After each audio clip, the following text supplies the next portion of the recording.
来看屏东哦，已经脱离暴风圈，也毋过昨暗的风雨是真大，高树乡有厝淹水将近50公分。早起10点钟前，屏东县有57件路树倒去的通报，有真侪果子园哦，果子嘛互风台扫甲老了了。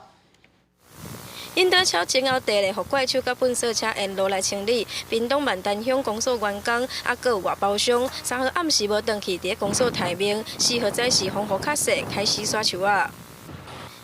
屏东慢慢脱离着暴风圈，一早时雨是一下落，一下无落，还佫有出日头，毋过前一天状况非常的济。你看淹到这边来，这么高哦？对。啊，你们那时候大概几点的时候？ 我跟你说，我们回来10点多了。到速度较大2点你就安尼啊。这边风台较近嘛，所以就安尼用。囡仔拄啊伫遐哭咯，好爽啊，就再去落去游泳咧啊。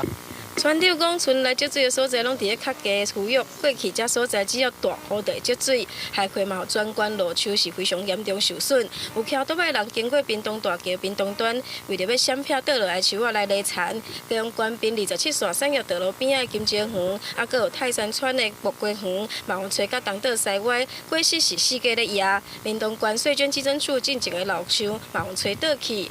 10点多吧，倒下去的，被风吹倒的。 有通报施工所了，但是这台车因为不是我们这边的人停的，所以不知道是谁，所以没有通报。县府统计到早时10点，全县57件路树倒去的通报，嘛有屏东县后续就算脱离暴风圈，嘛有可能为着要善后来无用。记者王刘婷、陈显坤屏东报道。